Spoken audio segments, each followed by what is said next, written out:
bioinformatics is looking at the code of life and trying to understand how to read and write it. So, to introduce ourselves, I am Krystal Thomas White. I am actually not a hacker. I'm a biologist. I am a PhD candidate at Loyola University in the Department of Microbiology and Immunology.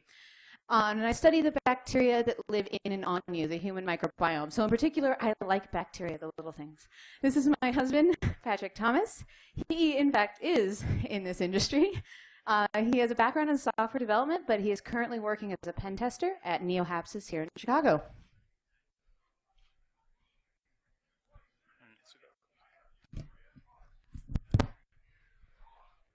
All right, how's the volume there? All right. Okay, so first thing we want to do is why this talk? Why are we up here giving a talk? Why are we bringing a biologist to a hacker conference?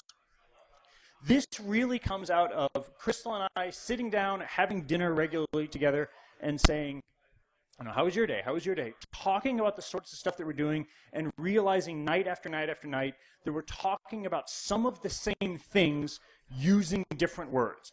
And that just started to blow me away, and seeing those connections emerge, not just casually, not just the terms that we use, but the actual ideas really got fascinating. So we started putting some of those together, and it eventually sort of accreted into a talk. The other bit is that if the last time you checked into what biology is doing, what life science is doing, if the last time you were aware of that was kind of high school or college, what is possible now is going to really blow you away. The sorts of practices, the sorts of things that are going on in lab to look inside of living systems and figure out how they tick is truly incredible. We're going to talk about some of that. Hopefully I give you at least a taste of that today. The trajectory of these things is coming together, and the sorts of things that we're good at are the sorts of things that are beginning to be done in the lab. And then productivity of scientists, of individual labs, the sorts of things that might take an entire team of people 10, even 5 years ago, now advances in technology, advances in miniaturization, those sorts of things are meaning that individual grad students have access to massive amounts of data that used to have 10 or 15 heads on it. And so now what they really have is a data problem. And we need help with that data problem, I can tell you. There we go. So as biologists, we're really good at finding stories and finding patterns and looking at data and interpreting what that means for the biological system. Our issue is that right now the amount of data we're getting out of these machines and these one-time run experiments is so massive that you can't do what my PI does, which is paste it all on a wall and take a look at it. You need to have ways to manage that information. And we were never trained to deal with that amount of data. We're learning completely by the seat of our pants, and we're not doing very well. I can tell you for a fact that very few biologists have any idea what the command line is. The terminal to them is the screen of death. They just freak out when they see it. But it's really important that we start having that type of teaching and that type of dialogues, that your expertise can be translated to help our field. So the types of things you guys do every day can help us immensely. Linux, shell, scripting, files and file types. Just changing between file types can be a big issue. And the other thing I'm going to say is that most biologists live and die by an Excel spreadsheet. And all of you are probably going to laugh at that, but that is so true. And it's something we do need to get out of. But again, no one's really told them or told us the better way to do it. So the question for you is, what's possible? And what we're trying to explain to you now is it's not huge problems that we need your help in. It's really small ones, things that are second nature to you. An afternoon of your time writing a short script can change my life immensely. And by changing my life, you might actually just improve your life or your health or, you know, fruit flies and squid, but it's a process. So there are 3 parts to our talk. We're going to make sure that we're all on the same page, first of all. So we're going to give a little basic biology lesson. Don't run out of the room, please. And then we're going to talk about real implications between the 2 fields. These are not the types of things that, oh, it's just kind of cool, we'll talk about it at a cocktail party. These are actually very deep connections between our two industries. And then we'll get into more what you can do. All right, so here's the dummy slide. This is if the last time, like me, you checked in on biology was, mid-high school or something like that. Kind of, you probably got this still stuck in your head and maybe not much else. All living cells have DNA. That much we know. That's kind of cultural at this point. We know that DNA gets read and turned into RNA. Maybe know a little bit about the process, but not much. RNA produces proteins. Proteins are what plants crave. But that's probably about all we know about those. And proteins do useful things in cells. So this is kind of cultural. This is maybe a reasonable baseline to draw from. If this is where your head's at in terms of that biology is all about just the cells and growing things in agar and stuff, it has taken a huge leap in the last 5, 10, 15, 20 years. And if this is what you know, then bravo, you know the basics of molecular dogma. But we're going to go a little bit more in depth. You probably also know that DNA is a double helix. It means there's 2 strands. There are 4 base pairs, A's, T's, C's, and G's. And each base pair will bind with its corresponding pair on the other strand. He is right. DNA is read into RNA, which is a single strand, and it's unstable. It doesn't stick around for very long. But when it is around, it does allow for the coding of proteins. In order to do that, the A's, T's, C's, and G's are turned into groups of 3. This is called a codon. Each codon then codes for 1 amino acid. You string a bunch of amino acids together, you get a protein. And the proteins do useful stuff in cells. But the main idea is that the proteins are the machines of your cell. They get the work done. Without this, you wouldn't have cells. You wouldn't have energy. You wouldn't have anything. The other interesting thing is that each codon, even though it's a group of 3, multiple combinations of 3 can code for the same amino acid. That allows for degeneracy in the system. This is a biological system that gets a lot of mutations, radiation, stresses on it, and it needs to be able to adapt. So it has degeneracy built in. And finally, the proteins are vary widely in length. They can be very small and they can be very large. The thing that makes them readable is that we know that there is a start codon and a stop codon. And we know what those look like. We know how to find them. Okay, this looks like life science. Let's make it look like software. DNA is a base 4 representation. A, T, C, G. Those are your 1s and your 0s. The byte width is 3 bits. Remember those codons that we talked about? So we have bits and bytes. No, nothing surprising there. They're just different sizes. Here's something bizarre. It has a 1-bit error correcting redundancy. Every single instruction has given over 1 bit over half of its expressibility to redundancy. That's pretty much insane. If you're looking at any software systems, to use that much redundancy gives you an idea of how much stress, radiation, chemicals, that kind of stuff, these molecular machines are operating in 100% of the time. We're also looking at a variable width instruction set. We were talking about amino acids produce proteins. So we're looking at x86 or x64, 1, 2, 3 bits, or 1, 2, 3 bytes per instruction. Here we are 10 up to hundreds or even thousands. Massive range of types of instructions that you can have, but we can still enumerate those instructions and know what all of them are. Perhaps at this point, this sounds a little bit more familiar. This sounds a little bit more like code that we can look at and reason about biological systems. This looks like code that we can reverse, that we can decompile, that we can begin thinking about what the cells do. All right.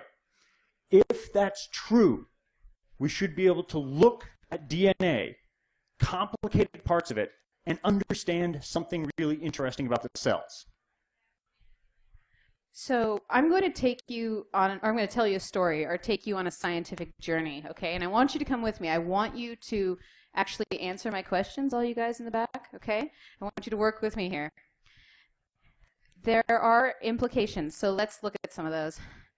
Scientific exploration starts with an observation. And some bioinformaticians were looking at bacterial DNA, and they were trying to understand why so much of it was repetitive. Why are there repeats all the time? And they ran across this particular pattern, not just in one type of bacteria, but in a whole wide range of bacteria. And it was short, repeated segments, very short, like 20 to 30 base pairs in length, that were spaced by a seemingly random string of other amino acids. So it went repeat, spacer, repeat, spacer. And they saw this everywhere. And they're like, why would you have that? And no matter how much they looked at those repeats, they couldn't find any useful information out of them. So somebody got the idea, let's look at the spacers. So they took those spacers out and they compared them to a database. And lo and behold, they are short segments of viral DNA. This is a bacterial cell that has encoded in its own DNA a regularly spaced out viral genome. Repeat virus, repeat virus. So my question to you is, why would a bacteria contain an array of segments of viral DNA? What was that? Propagate itself? To propagate the virus? To propagate the virus. There are examples of that, but that's not what I'm talking about. But that's very good. Want to cozy? What'd you say? Yes. Virus signature. I can't throw that far. It's as far as it goes. Sorry. Thank you. It's a virus signature. Oops. The big question came up with the hypothesis that what if this is an antiviral system, a natural antiviral system? What if the snippets of viral DNA are part of a bacterial immune system that allow the bacteria to identify something invading and destroy it? Does that sound familiar to you guys? Yeah? No? Okay. The question would be how to test it. If you had a system like this, don't worry about the biology, just the code. What would you do to try and test this?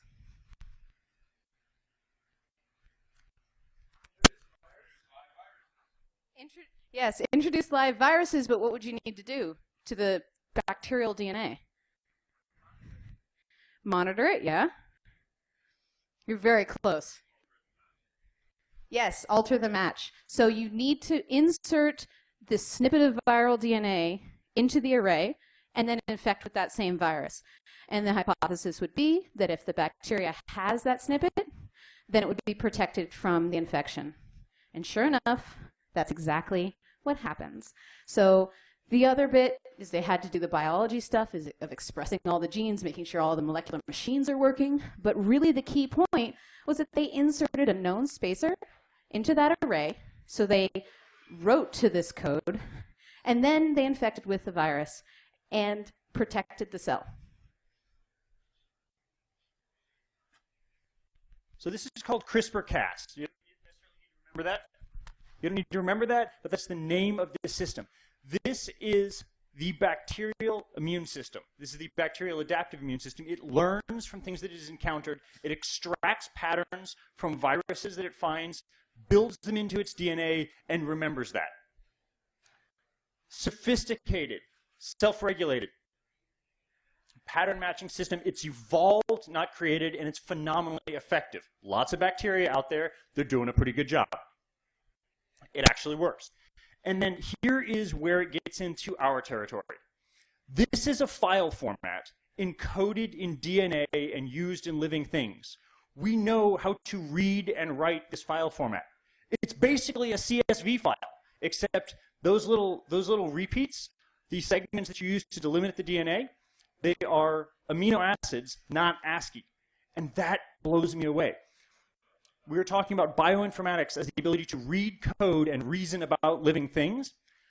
It gets even cooler than just the fact that we can stick a virus in there.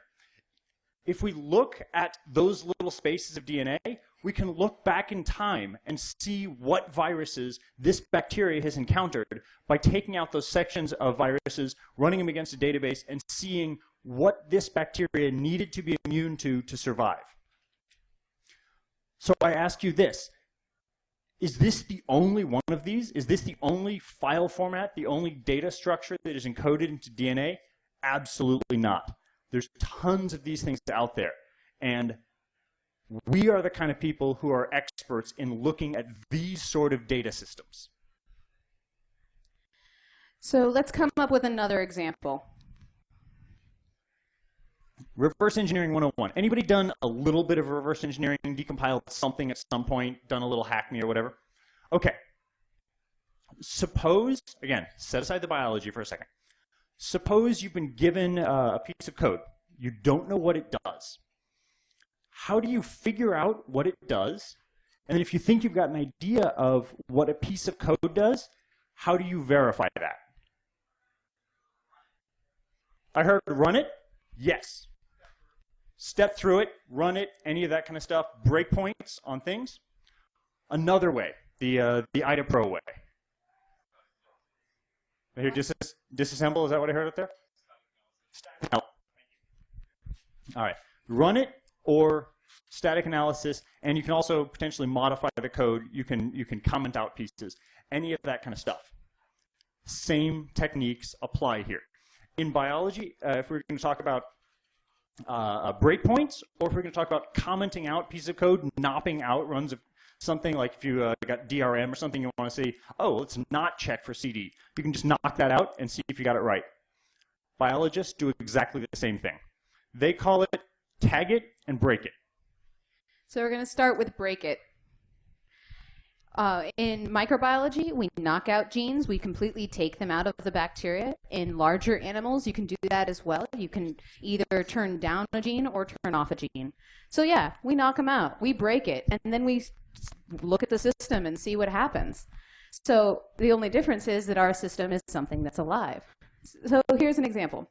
Let's say you had a bacteria that caused a disease, and you think you know which gene is responsible for most of the symptoms. What you can do is go into that organism, take out that gene, and then infect, say, a mouse model or something like that, and see if the symptoms are reduced. If so, you just didn't prove, but you've got a lot of, gone a long way to proving the fact that that one gene was responsible for that disease. Okay? Another example is something that happens in fruit flies.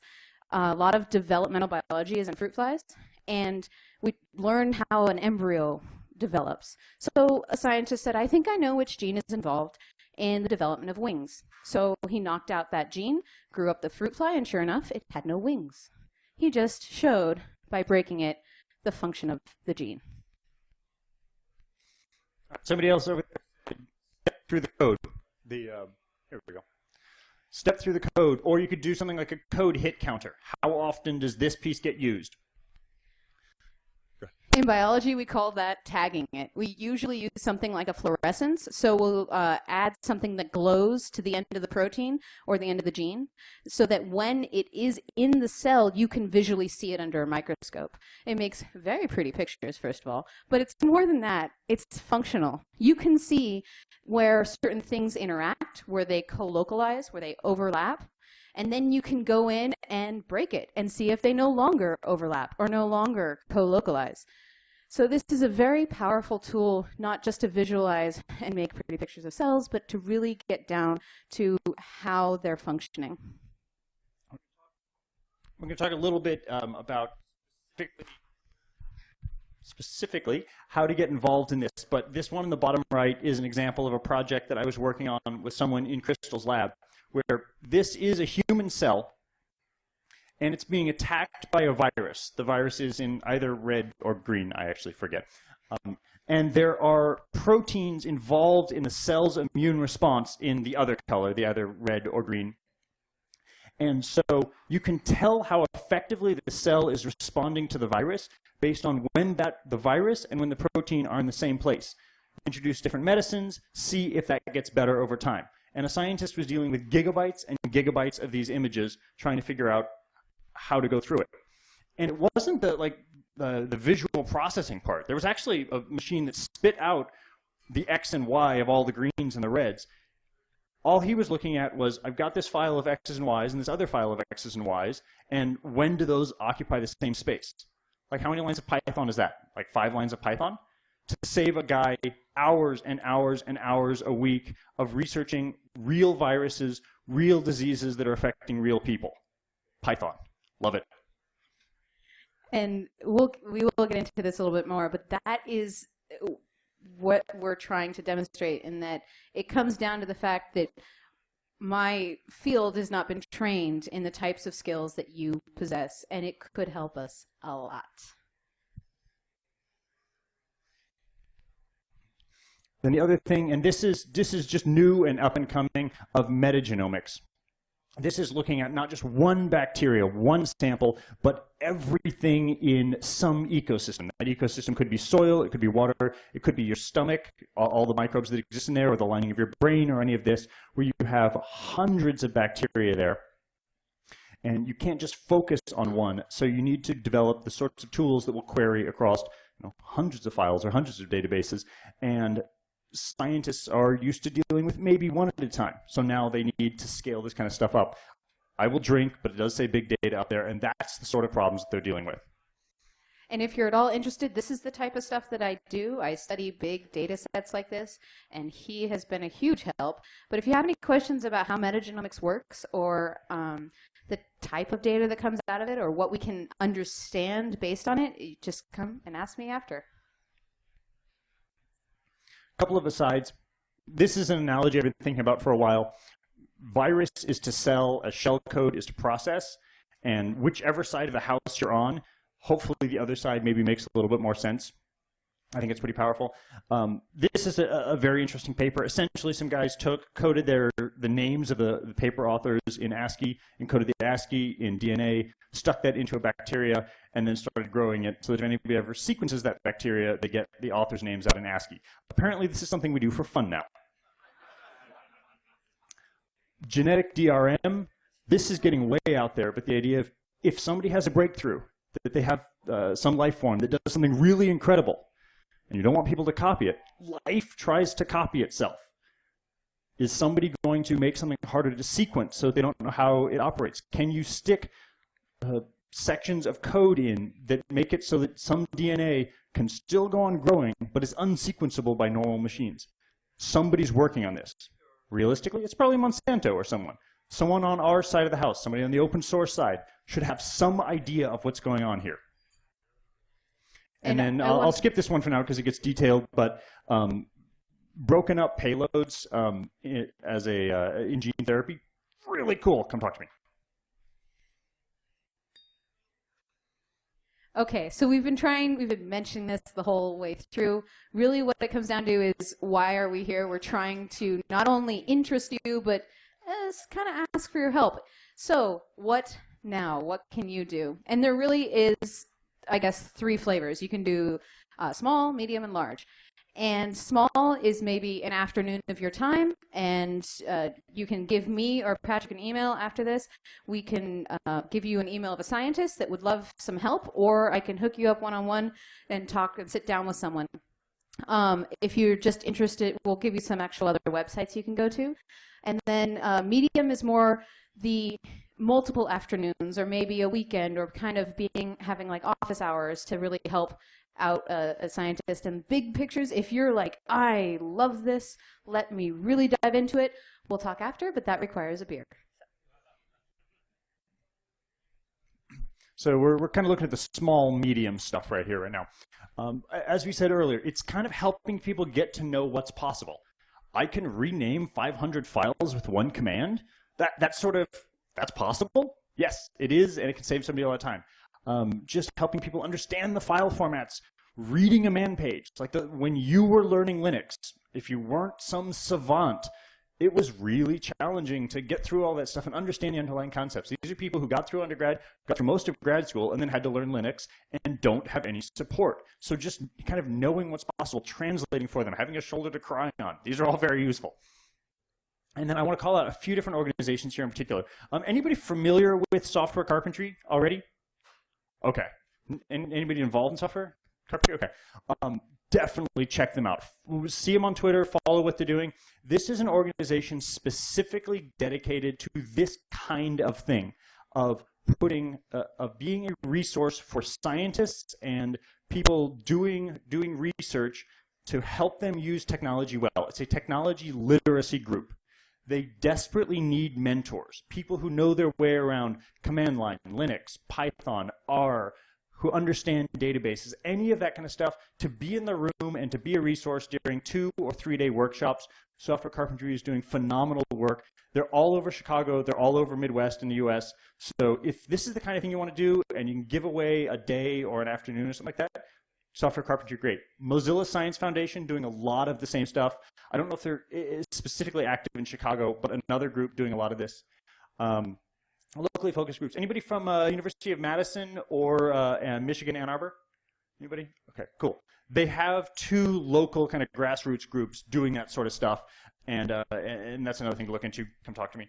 And then this is brand new this last week. Somebody, as we were prepping for the talk, sent it to me, and it looks like it's trying to be a GitHub, GitHub Stack Overflow kind of mashup focused on biologists and bioinformatics. And they're trying to get some expertise, some people to just check in from time to time and say, oh, I know the answer to that question. So I think it's kind of alpha beta right now, but could be really worth checking out. And that actually reminds me of 2 things. One is GitHub. I guarantee not a single biologist has any idea what that means. Yet we are asked at many a time to, my butt is changing slides. There we go.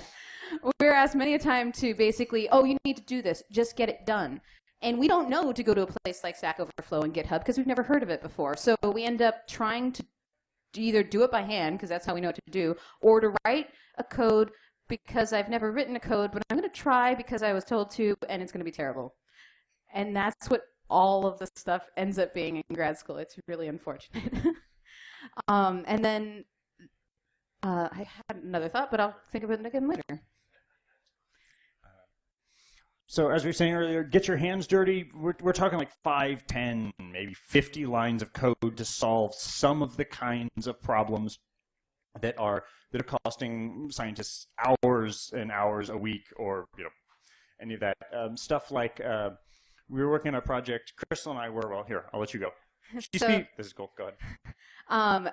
About a year ago, again, it was one of those things where my mentor came up to me and said, "Find this unique but slightly variable section of code and see how many times it happens in all of these organisms." And I went, okay.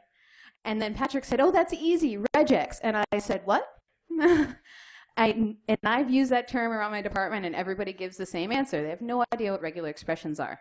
They don't. But it's so great. And as soon as I learned that, light bulbs went off in my head about all the different types of things I can do, and I've gone and done all these types of things, and it really opened a lot of doors. This is cool. Anybody ever, just for shits and giggles, gotten DNA and done regexes for, say, like this cancer mutation or something like that? This is weird. I know. Why would you, right? Yeah. This is weird. DNA is just strings of text. We have really powerful text processing tools, and they work on stuff that they weren't intended to work on, like DNA. So you can write a regex for a cancer mutation. Is that useful by itself? Not really, but the fact that you can do it is really cool. And then when you start looking at other problems, all of these other tools that you're used to using come flooding back to you. So that's really the point, the interesting part here. We talked about the virus colocalization project earlier. Simple stuff, not high-level models and statistical garbage and blah, blah, blah. No, file management. And again, the Excel thing, everyone that I know we are very meticulous people. We wouldn't be in science if we weren't. So we are okay doing something repetitive many, many times. And it takes a lot for us to say, oh, I'm tired of doing this. And even when we say that, we'll probably keep going. So for someone to come and tell me, not only can you do it faster, but you can do it more reliably. You can give it to someone that's fairly untrained and they can do it. And we go, oh, really? That leaves so much time for all these other things that I've been planning. So it's quite powerful. And again, we're not talking about modifying any sort of existing programs. There's a lot of really wonderful machines out there. It's really what comes out at the end and helping scientists manage the endpoint and what to do with that data. And also, it's not just computational. Is there anyone here that likes to hack more on the hardware side? Yeah? When I was working at UCSF, I had a technician in our lab, did all our computer stuff, and he wrote this amazing program.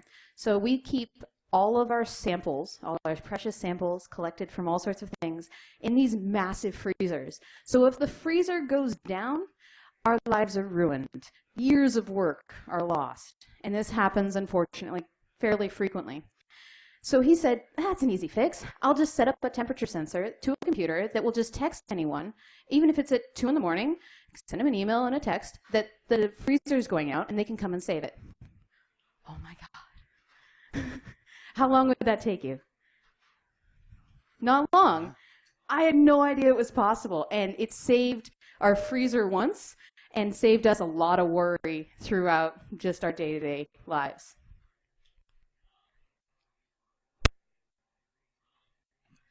A little bit of high-level stuff as we wrap up here.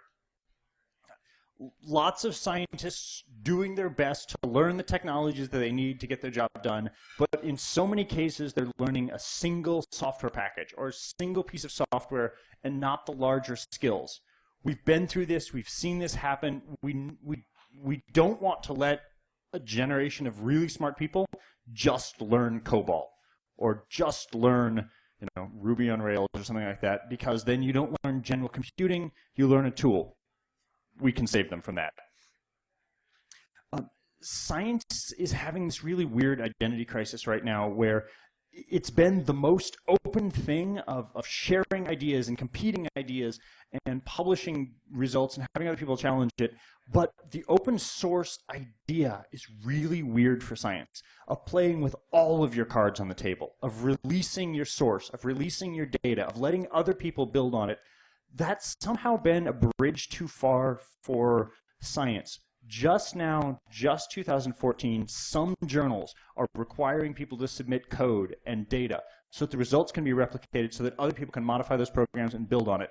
And as some of these journals have the code published, there are scientists who go, oh my gosh, we could do something so amazing with this, but they don't know how to use Git. They don't know how to get a hold of the code. And so again, we get back to, help me learn what is possible, what to do with this. Just people to be resources for them to ask those kind of questions will help a lot. And to just elaborate that on just a little bit, what he means by the open source idea, the whole point of science in the academia right now is that you publish or perish. I'm sure you've heard that before.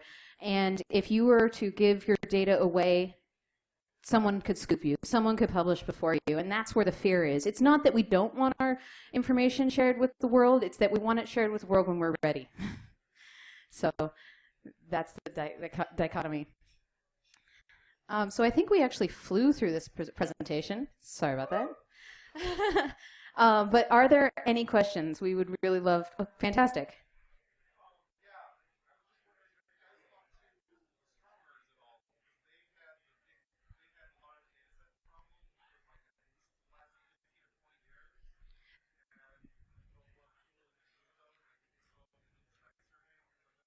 That's a great question. And let me repeat the question. He said, have you guys talked to astronomers? And I assume the question comes in two parts. Have you talked to astronomers for help in this? And have you talked to astronomers to see how you can help? So I would say I don't have any connections in the astronomy world, so my answer is no. And in general, what I see, there isn't all that much conversation. There isn't even all that much conversation between biology and chemistry, let alone physics, let alone astronomy. There should be. I really do agree, but we don't have those connections. What connection I do have is to you all. I suggest marrying a scientist. It works out pretty well. Other questions? Yeah. Krystal, how do you address, you talked about a little bit of the difference between open source mentality, which is put everything out there. You've got professors that are having to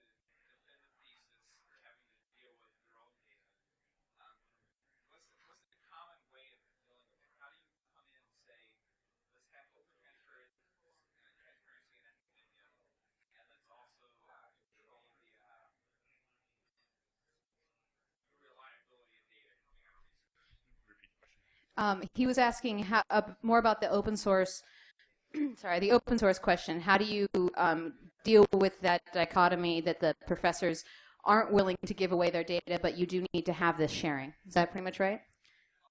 Okay. um, I would say that we need to start smaller. We need to start with baby steps. And part of that is that you can think of the code as a tool. So they're they're not so concerned about distributing tools around. There are papers that publish methods, but in general, the tool gets you to the answer of the hypothesis. It isn't a hypothesis in and of itself. So if you can say to whoever you're working with, look, we're going to have this tool, and all I need is an example data set. I don't need to know what the actual samples are from, or I just need the numbers. You can make them numbers, 1 through 500,000. I don't care. And we're just going to use that as an example to show how the tool works, and we're going to put that online. That would be totally fine. And I think that's the baby step we need to take. And then once people are used to that type of sharing, and they see the types of things that can come out of that, the types of collaborations, then it'll be a much easier conversation.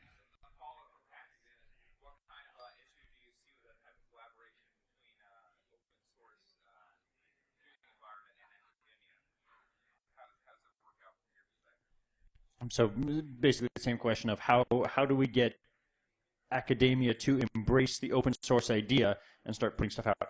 And similar to Krystal, it's the subsets of data and sample data and anonymization and things like that. Some of the same problems that, if you want to release a QA database or something like that, and you want to have prod volume, prod complexity data, you have some anonymization procedure. And, we've been getting that right for a while, or wrong for a while. But so some of that. But then also, I think there is a mental shift. Who's released something to the public under an open source license? Anything at all? Few hands. Okay. So here was I've done a couple of things, not much, but here was the mental shift that I personally had to get over of, I'm really bad at coding. It turns out. Like, I can do some stuff, but it's ugly. And I thought that people would call me on it. I thought that I'd get like pull requests of, your code sucks. And like, that's it. And I didn't. I got some people saying, hey, I used your code to do this and that, and I got like, it fell over in this edge case and did terrible things, but, I liked it, thanks. And so for scientists, it's such an adversarial process. And, you got somebody ready to scoop you, somebody ready to jump on you, somebody who wants to make their reputation on telling you that you were wrong. And to say a little bit that in software, you can air your dirty laundry as long as your dirty laundry is useful to someone, and that's okay. I think that's a mental shift for everybody who gets ready to do software.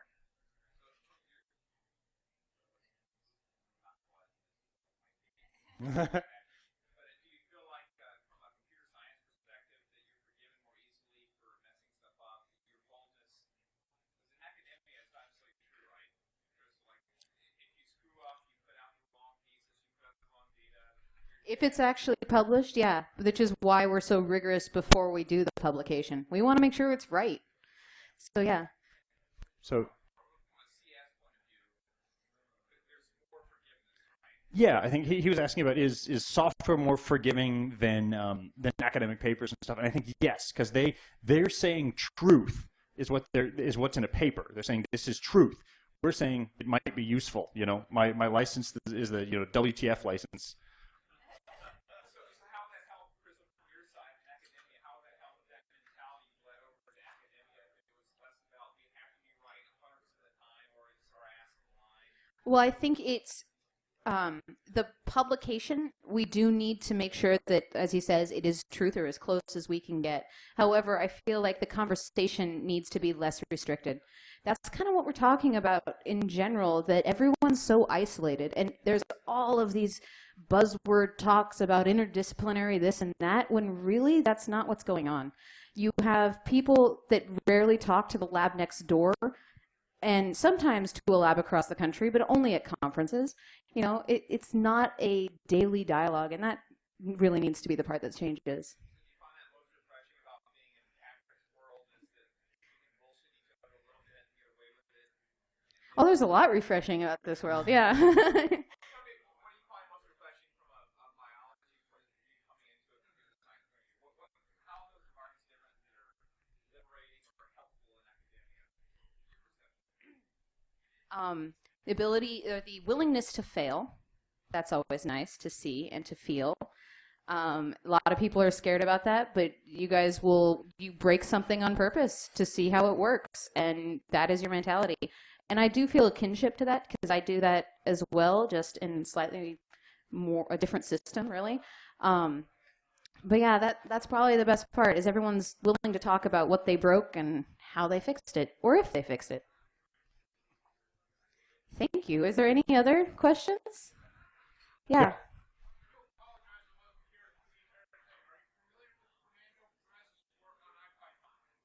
I have worked with IPython. We mentioned software carpentry earlier. Again, I want to plug them. They're amazing, and they teach IPython in their classes. That's how I learned about it. And it works as a lab notebook format, which scientists are very used to, and allows you to have your code, and then you can comment it on the side, and you can run it step by step, and that works really great for us because we can see it in a format that makes sense. No, it's a really great program. I definitely use it. And yeah, Software Carpentry is a fantastic organization. Please check them out. Other questions? Thoughts?